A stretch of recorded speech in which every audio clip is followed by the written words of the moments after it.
Se és o tipo de pessoa que quando sente uma dor toma um paracetamol, isto podia ter acontecido contigo. Olá, eu sou a Ari, este é o meu terceiro vídeo no canal, o segundo sobre crimes reais, o primeiro a resumir uma série da Netflix. Portanto, se tu gostas de conteúdo relacionado com férias em família que envolvem crianças, crimes reais, séries, este vai ser o teu canal preferido. Antes de mais, não te esqueças de subscrever o canal, deixar o teu like, fazer um comentário e assim vais ajudar outras pessoas a encontrarem os meus vídeos e acompanharem estas investigações. Eu hoje vou resumir-te o episódio 1 da série Casos Arquivados, os assassinatos do Tylenol. A série começa a informar-nos de que faleceram 7 pessoas e que essas 7 pessoas tinham em comum a toma do Tylenol, que é o equivalente ao nosso Benuron.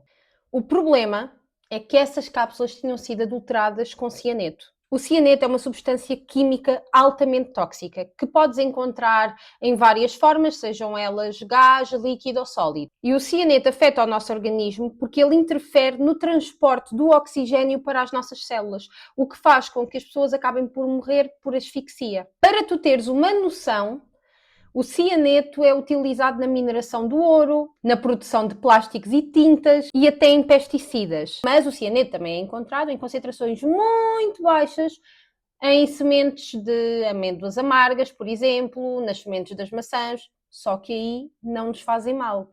Por a exposição ao cianeto ser altamente letal, ela também é altamente regulada.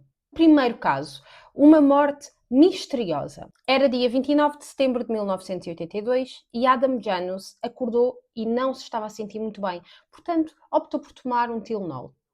Ele diz à esposa que por não se estar a sentir bem prefere ficar por casa, portanto resolveu tirar o dia. Pouco tempo depois de ter tomado o Tylenol, ele desmaiou. A esposa chamou os bombeiros e eles tentaram de tudo para tentar salvar o Adam, mas não havia nada a fazer. Inicialmente, a suspeita era que o Adam tivesse tido um infarto, mas a família não estava muito contente com essa justificação, porque o Adam era uma pessoa ativa, não fazia utilização de nenhum tipo de medicação regularmente, era um jovem, era saudável.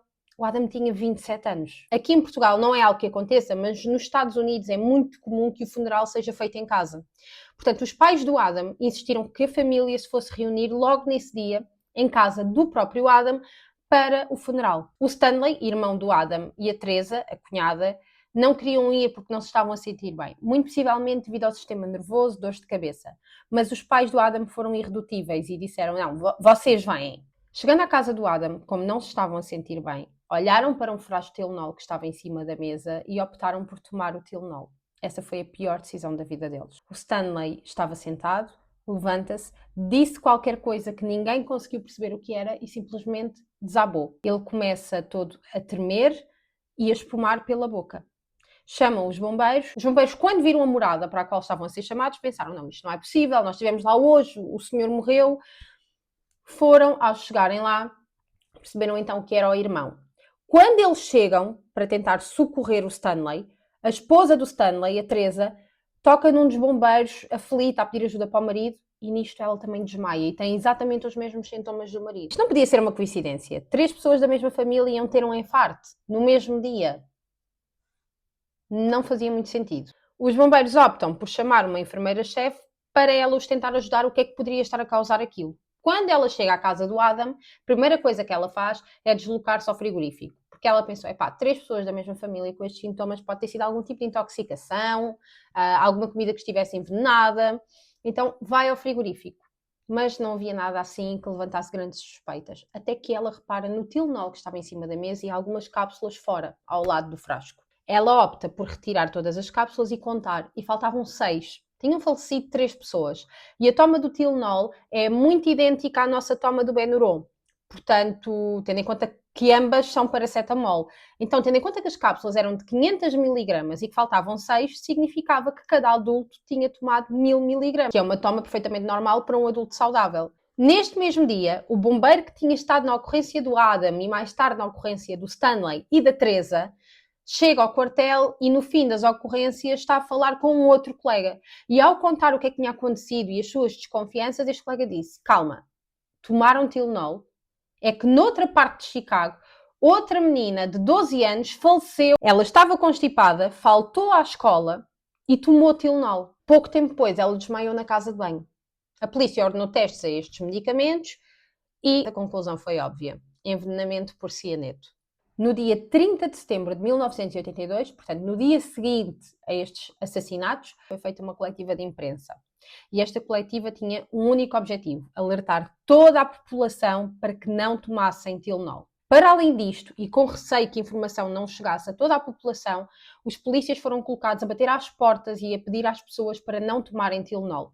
A população entrou em pânico e o diretor da polícia, que na altura era o Richard, ordenou a retirada total do Tylenol das prateleiras. Só para contextualizar, o Tylenol pertencia a uma empresa chamada McNeil Consumer Healthcare, que por sua vez é uma divisão da Johnson Johnson. E sim, é a Johnson que tu estás a pensar. Sabes aqueles óleos Johnson dos bebés? Essa empresa. Obviamente isto afetou a imagem da empresa, visto que este foi o produto mais vendido de sempre desta marca. Quando as cápsulas foram analisadas, era possível verificar que elas tinham sido mexidas. Portanto, as cápsulas de Tylenol são daquelas que tu consegues desenroscar, abrir e tirar o seu interior. Metade da cápsula era branca, metade da cápsula era vermelha. As cápsulas que tinham sido adulteradas tinham como se fossem assim umas linhas castanhas na parte branca. E isto demonstrava o quê? Que elas tinham sido desenroscadas, que tinha sido retirado o Tylenol do seu interior, foi colocado o cianeto e voltaram a enroscar as cápsulas.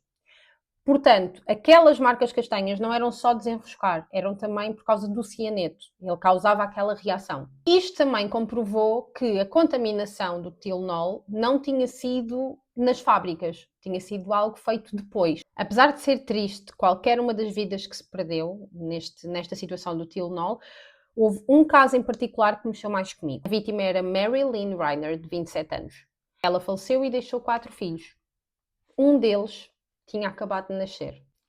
E todo o contexto demonstra o quão assustador foi todo o caso.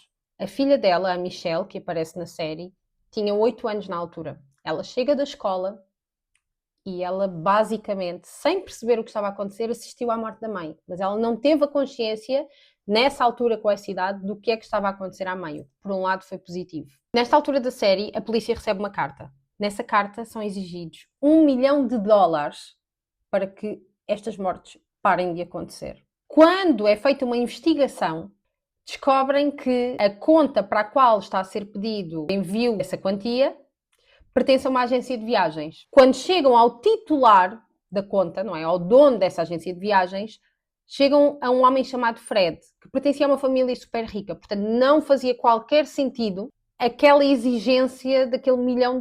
Continuam a investigar e o Fred, o tal dono dessa agência de viagens, refere que tinha tido um desentendimento bastante feio com o marido de uma antiga funcionária que era a Nancy. Quando foi feito o pagamento do último cheque da Nancy, o cheque foi devolvido por falta de fundos e isto gerou ali uma raiva profunda no marido dela, o Robert Richardson. No meio disto tudo já tinha acontecido uma outra morte. Uma mulher, comissária de bordo, de 35 anos, chamada Paula.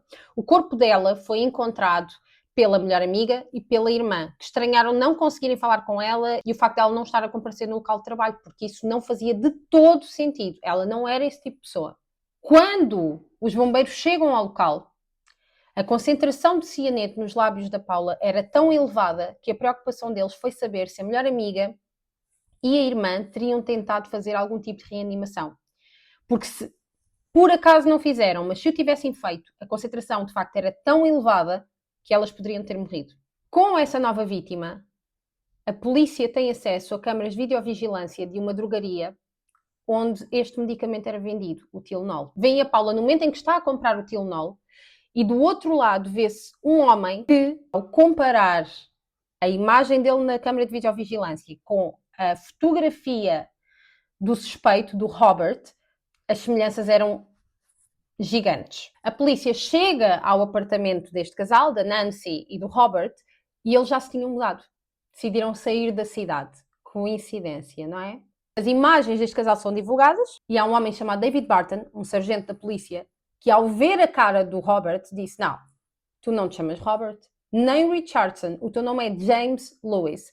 Ele contacta o FBI diz isto. Perguntam-lhe se ele tem a certeza e ele disse: eu tenho a certeza absoluta. Neste primeiro episódio da série não é revelado o histórico deste James, mas pelos vistos, para a polícia, após saberem a verdadeira identidade dele, fazia todo o sentido que ele estivesse por trás deste crime.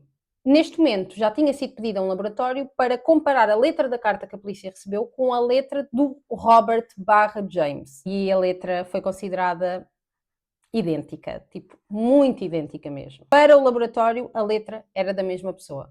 No final do episódio, nós vemos James Lewis nos dias atuais, a ser entrevistado para esta série. Ele nega tudo, mas só de ver a imagem dele, eu fiquei arrepiada, porque ele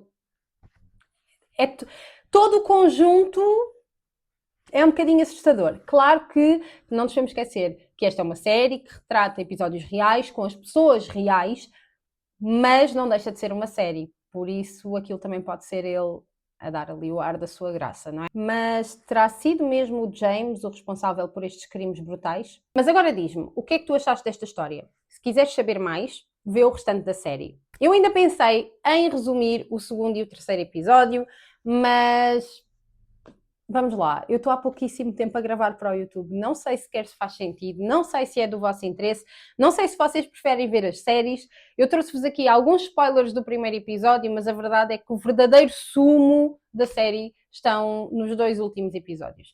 Portanto, dá-me a tua opinião nos comentários, diz-me o que é que achaste, diz-me se gostavas de ver o resumo dos 2 últimos episódios, se preferes ver a série sem mais spoilers, e este foi o vídeo de hoje. Espero que tenhas gostado, não te esqueças de deixar o like, o comentário e subscrever o canal. Até ao próximo vídeo!